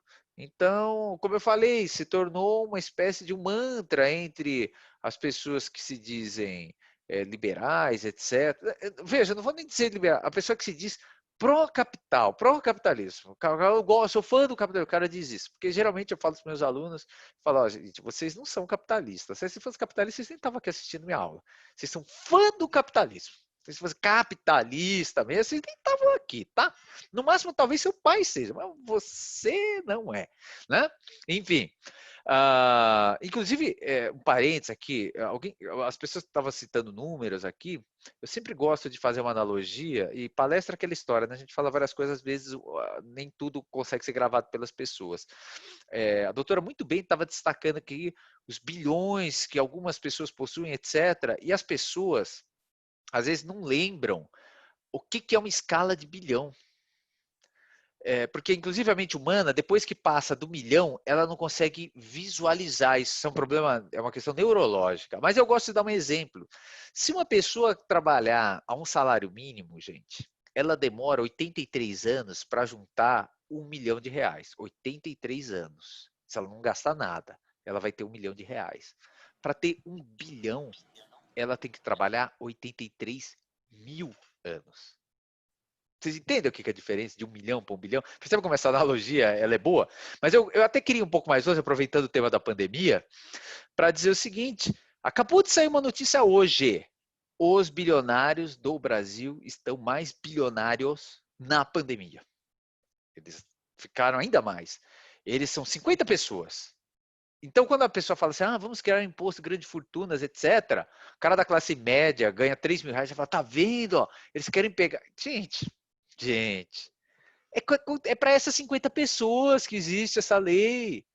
Ou seja, gente, para vocês terem uma ideia, eu fiz uma atualização dessa minha metáfora, não é nenhuma metáfora, do cálculo do tempo. Uma pessoa que ganha R$1.000 por dia, para ter a fortuna dessas pessoas, ele demoraria 14 milhões de anos trabalhando. E eu queria citar um último dado, para vocês entenderem o que é a ordem de grandeza, de riqueza que existe no mundo. Também saiu um estudo de que os empresários da área de saúde quadruplicaram a riqueza deles na pandemia e atingiram um montante de R$2.800.000. Isso no mundo, né? Já não é mais no Brasil, aquela estatística é só do Brasil, tá? Essa é no mundo. Eles quadruplicaram na pandemia. E sabe o que significa isso, gente? Que um cara, para vocês entenderem o que é a riqueza desse grupo, que é de meia dúzia de pessoas, isso significa que se um cara trabalhasse à base de um salário mínimo, ele teria que trabalhar 240 milhões de anos. Sabe o que significa isso? Que ele teria que começar a trabalhar antes dos dinossauros aparecerem, ver os dinossauros aparecerem, os dinossauros serem extintos, e chegaria trabalhando até hoje para juntar a riqueza de uma pouca dezena de pessoas. Então, isso dá uma certa ordem para quando a gente pensa o que é a riqueza no mundo, o que é a distribuição de riqueza, etc. Porque, vejam, existe uma espécie de um mantra que é assim, falta dinheiro, ajuste fiscal, o Estado não tem dinheiro. Parece assim que o mundo está totalmente pauperizado. E observem que é um contrassenso você imaginar que a humanidade nunca foi tão produtiva, nunca teve tanta tecnologia, e a gente vai entrar no século XXI provavelmente trabalhando a mesma quantidade de horas do século XIX. Só que a nossa produtividade no século XXI, ela é 1.000, 2.000 vezes maior do que era. Então, por que essa equação não fecha? Só que isso não é colocado em questão, né? Quer dizer, colocado aqui. Esse fórum é muito importante para colocar esse tipo de questão. Então, voltando ali ao que a nossa candidata falou, ainda que o candidata, é que eu acabei de sair de uma banca, falando que a nossa colega mencionou ali, é muito importante a gente entender que, ainda que o direito ele tenha um papel muito limitado nesse cenário, esse papel limitado dele hoje é muito. Então, alguém respeitar a legislação ambiental, já ficarei assim muito agradecido, já é uma grande conquista, né? O que sobrou da legislação ambiental, porque estão cortando isso também, mas a gente tem que ter sempre um senso crítico, um senso de horizonte um pouco mais longe, para entender que duas coisas. Isso é só um passo, né, na construção de algo melhor para o todo da humanidade. E dois, ou seja, não é o nosso destino final, não é esse. E o outro que eu mencionei é entender, a gente precisa, para conseguir construir um consenso, fazer as pessoas se convencerem o seguinte: olha, é ruim para o Brasil, é ruim para as empresas também, para a economia, para o capitalismo, que a gente não tem direito de trabalho, direito ambiental. Veja, até sob certa ótica, alguns setores do agronegócio começaram a acordar para isso, porque eles perceberam que a devastação ambiental faz com que consumidores de países exteriores não queiram consumir os produtos brasileiros. Mas, como eu disse, a gente desceu no ponto mais baixo da nossa história política, porque a gente entrou numa fase de se defender uma espécie de um capitalismo que é um capitalismo assim predatório, um capitalismo autofágico. Então, por que eu sempre insisto isso? É porque tem sempre alguém, com certeza tem alguém assistindo aqui que é super fã do capitalismo, né? E eu digo para essa pessoa: o que a gente tem hoje em termos de governo, o que a gente tem hoje em termos de projeto de país, é destrutivo até para você que ama e gosta do capitalismo. O capitalismo não vai se sustentar dentro desse modo. E por isso que eu falei que eu quero fazer uma espécie de uma certa fala de consenso, que é tentar chamar a atenção de pessoas que ainda enxergam, né, os méritos do capitalismo, etc. e tal, para dizer: olha, você que gosta disso, você, ao defender o fim do direito ao trabalho, a defender que tem que pagar menos imposto, a defender que não tem que ter direito consumidor, que a LGPD é uma desgraça, etc., sabe? A defender esse movimento de menos lei, menos Estado, etc., isso é profundamente deletério ao próprio capitalismo. A gente chega num instante, numa situação muito mais grave, muito mais dura para a vida em sociedade, do que seria se a gente tem um estado de bem-estar social que é um pouco melhor do que esse cenário caótico que se avizinha para nós. Desculpa, eu acabei me alongando um pouco, o doutor Tiago já voltou, então encerro aqui. Muito obrigada, doutor Camilo. Antes de voltar para o doutor Tiago, vou ler aqui um comentário da Sueli. Essa divisão de riquezas é desumana. Muito me entristece ver pessoas que não têm nem o básico e outras que não viverão para usufruir da sua ganância. De fato, né? A gente sabe que o Brasil é um país muito rico, porém um dos países mais desiguais do mundo. A gente está em nono na colocação de desigualdade socioeconômica, e isso, de fato, é motivo de vergonha. Voltando agora, então, para o doutor Tiago, que acho que já recobrou a conexão, né, doutor Tiago? Para terminar a explanação dele. Sim. Peço desculpa a todos, né? Infelizmente, as videoconferências também, embora elas sejam bastante úteis, né, ainda são um desafio tremendo até tornarmos isso normal, né? Mas, retomando tudo isso, né, o que eu estava explanando em relação às medidas provisórias editadas pelo governo, trouxeram mudanças significativas, né? A possibilidade de antecipação de férias, como eu já mencionei, redução de jornadas, né? Suspensão do contrato de trabalho. Todas essas medidas, né? Que é possível entrar no debate, né? Se o governo acertou ou não, né?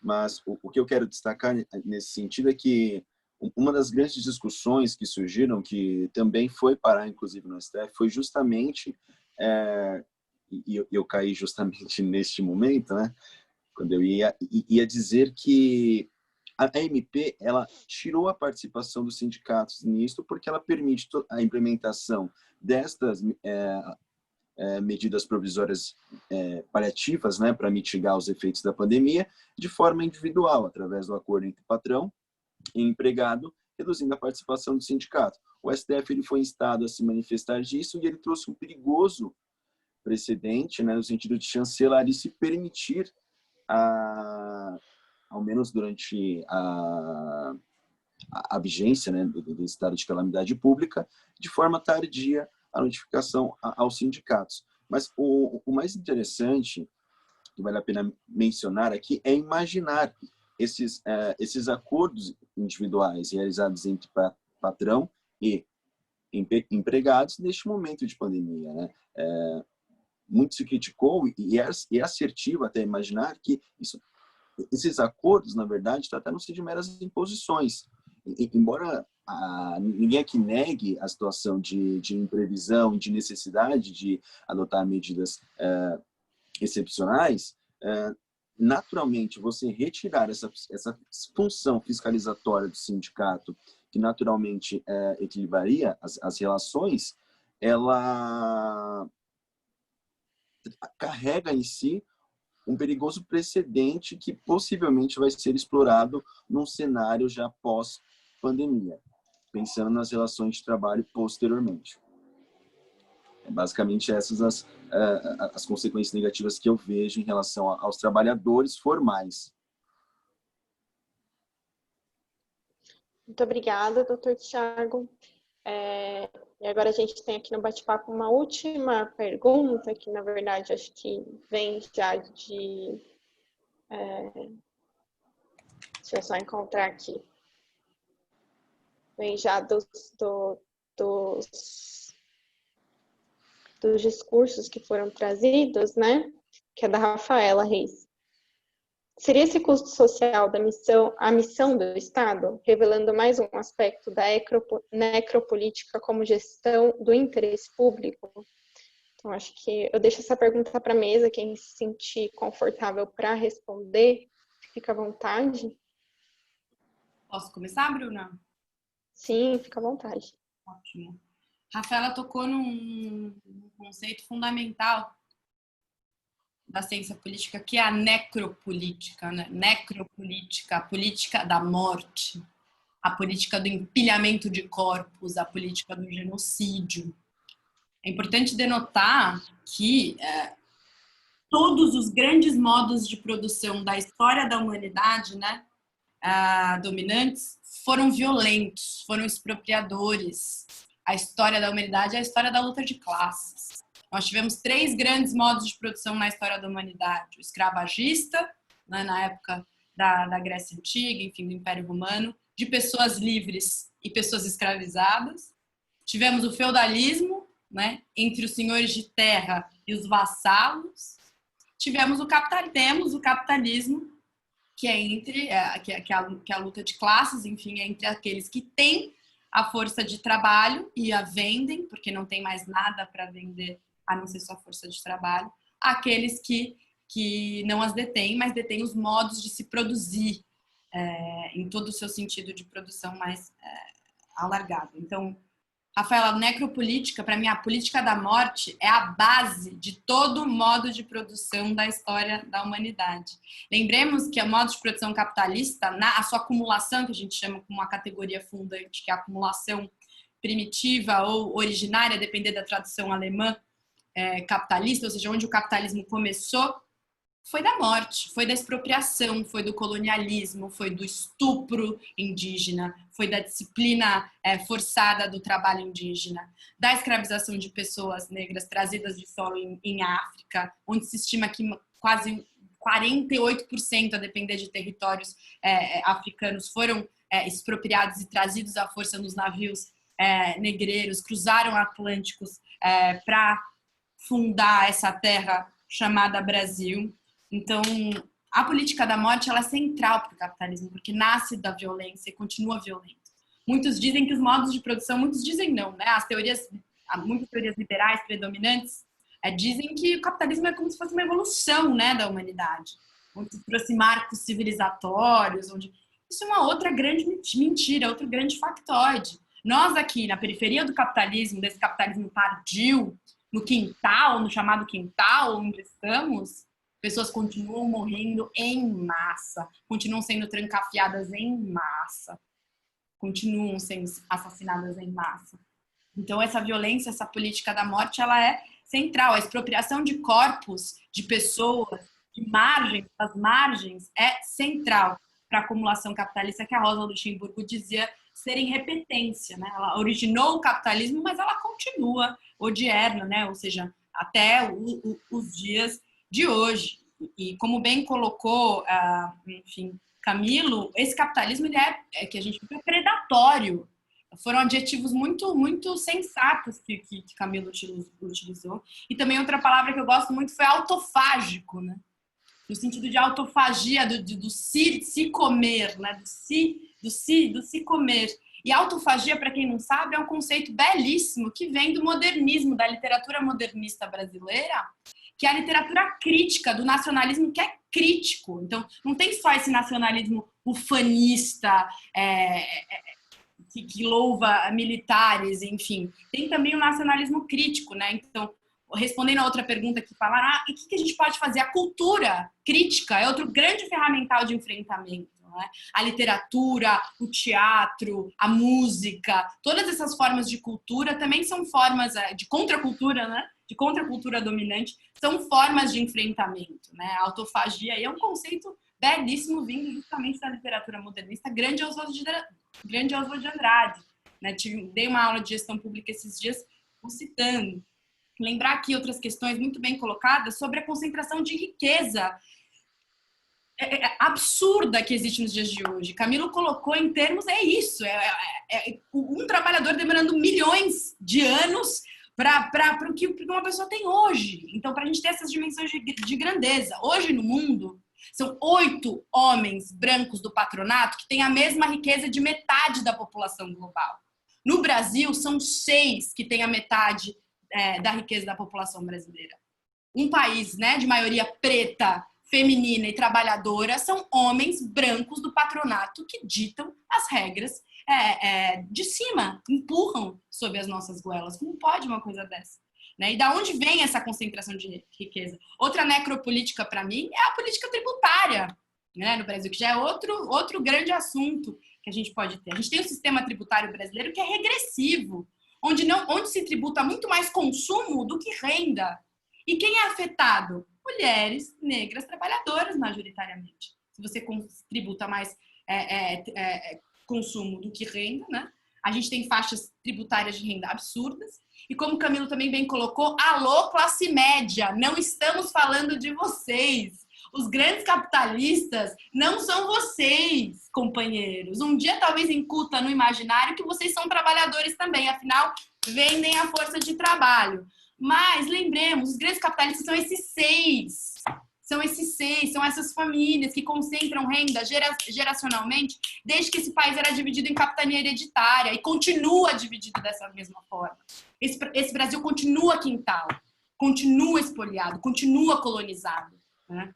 E todas essas formas estruturais espoliadoras, racistas, generificadas, machistas, classistas, continuam e se perpetuam. O Brasil nasceu do nascimento do capitalismo. A classe trabalhadora brasileira há de se organizar para enfrentar tudo isso. Enfim, é isso. Sobre o que a Rafaela disse, para enfrentar a política da morte, a necropolítica, é preciso política, no seu sentido mais nevrálgico e semântico do termo, né? Da onde vem filologicamente? Política quer dizer buscar o comum, companheiros. Significa buscar o que nos é comum. O que nos é comum, o que nos é melhor, o que é nosso. Política significa isso. Né? Então, buscar o comum, buscar o que nos é comum é justamente poder trabalhar em revolucionar tudo isso que nos acomete. E pensar que isso não é utopia, porque é isso, não temos nada a perder a não ser nossas correntes. Se essa é a realidade que temos hoje, e é claro, sem qualquer utopia de pensar que a Revolução Brasileira vai acontecer amanhã, porque eu sou uma comunista muito pragmática, acredito que é preciso um trabalho de base tremendo, conscientização de classe, trabalho de base tremendo para poder chegar lá um dia, é preciso que, lembremos, o capitalismo não é evolução. E ele também não é eterno. E se o hoje ver o amanhã, tudo isso que a gente matura no hoje vai servir para um novo amanhã, um novo modo de se produzir, um novo modo de ser feliz. Porque não é possível continuar do jeito que estamos. Concluo. Muito obrigada, doutora Clarice. Belíssima fala. Acho que se os demais expositores não tiverem mais nada a acrescentar, a gente pode encerrar com a fala da doutora Clarice, que de fato foi bastante valiosa em diversos pontos e assertiva, né? Bom, doutor Camilo e doutor Tiago, querem acrescentar algum ponto? Não, tenho muito a agradecer, me sinto completamente contemplado pela fala dela, né? Quero parabenizar o seu trabalho aqui na mediação, a doutora Rafaela aqui pela apresentação, novamente externar minha felicidade de estar aqui junto com o doutor Tiago nessa ocasião. Como eu disse, eu realmente fico muito feliz, porque um dia, há muitos anos atrás, a gente viu uma pessoa no banco ali da faculdade, etc., né? E às vezes nem a própria pessoa pensa assim, um dia eu vou estar junto com o meu professor, dando uma palestra, etc. Então, assim, fico muito entusiasmado, alegre, também, como disse aqui, de saber que existem tantos colegas, tanto que estão ouvindo e aqui falando, né, que compartilham desse melhor ideal que pode existir, que é se organizar e lutar por uma sociedade mais justa e mais igualitária. Então, só tenho muito a agradecer a quem se dispôs a estar aqui nessa noite de hoje e dizer que eu fico muito feliz de estar irmanado aí por um propósito de vida comum. Obrigado, gente.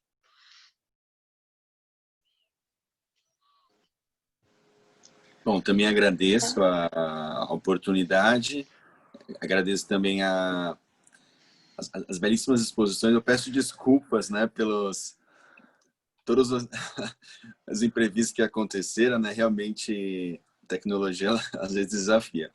Bom, eu agradeço a oportunidade, é um prazer participar, né, dessa palestra hoje. Como o Dr. Camilo bem mencionou, né, é um privilégio e é um aprendizado, né, na verdade, tá? Que hoje, com um grande professor, um grande advogado, que muito me honra, né, com as suas palavras e poder partilhar, né, dessa bancada junto a ele é algo muito especial. E também é muito especial conhecer a doutora Clarice, todas as suas ideias, né, muito atentas às minorias, né, que é preciso, de fato, como ela falou, luta política, né, consciência social de classe e organização para melhorar todo esse cenário, né? Então, eu fico muito honrado pelo convite e muito feliz com os debates que foram realizados hoje, com as ideias envolvidas. Doutora Clarice, quer fazer sua finalização? Não, fica meu agradecimento, já falei demais, né? Me empolgo, nossa, me empolgo muito, porque inflama, né? Encontrar companheiros de luta que partilham de ideias e de enfrentamento, enfim, me inflama, me brilha os olhos. Então, me desculpem por tardar tanto minha fala, mas é pela empolgação mesmo. E que ferramentemos a advocacia para a sociedade, para o povo, para quem mais precisa, que não nos apartemos do povo, que é enfim, o poder popular, a democracia, o poder popular é a centralidade que nos instiga e que nos faz lutar, nos faz advogar, nos faz professorar. Então, sigamos juntos, estou à disposição como grande aliada dessa luta. Sim, com certeza, doutora Clarice. Eu acho que a advocacia tem um papel fundamental nessa luta, né? E considerando que o nosso público é majoritariamente advogados hoje, essa discussão é bem técnica também, promovida pela OAB, acho que é importante frisar isso também. E eu agradeço aos expositores pela disponibilidade de vocês, pelas falas muito valiosas, belas e revigorantes. Eu acho que principalmente isso foram falas revigorantes para a gente na nossa luta diária, cotidiana, também como trabalhadores. E agradeço também a participação de todos que acompanharam hoje o nosso evento, que ficaram até o final ou não puderam ficar até o final. Agradeço muito a atenção de todos e de todas. E eu passo a palavra agora para a doutora Rafaela fazer a finalização. Muito obrigada, boa noite.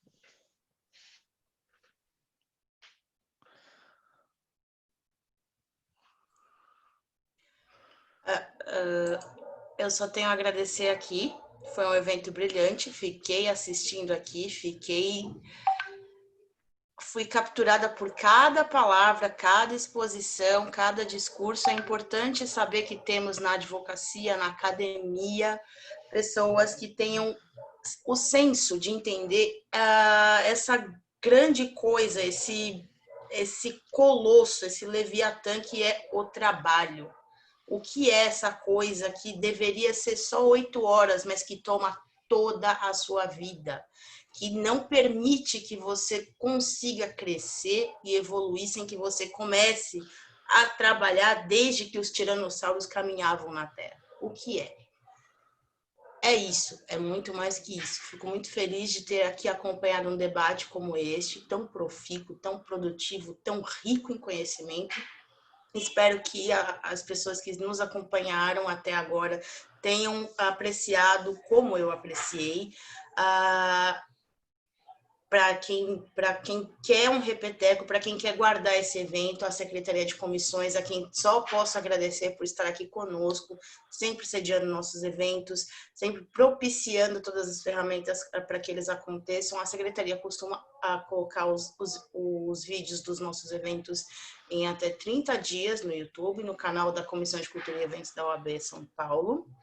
Agradeço a todos que estão aqui, agradeço ao público, agradeço o companheirismo das minhas co-presidentes, a doutora Marilis Costa, que é nossa presidente, a doutora Lázara Carvalho, que é nossa vice-presidente também.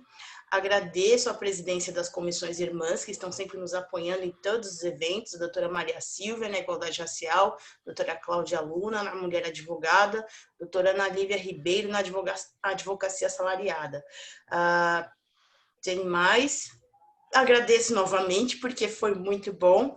Declaro aqui encerrados os trabalhos e espero vê-los em outros eventos. Espero que todos voltem para as nossas atividades, que a gente possa conversar de novo esses temas, que a gente possa trabalhar mais coisas dentro da Comissão de Graduação, Pós-Graduação e Pesquisa. É isso, gente. Uma boa noite, um bom descanso. Até a próxima. Até mais. Tchau, tchau. Obrigada, boa noite. A Lu. Até mais, muito obrigado. Tchau, tchau.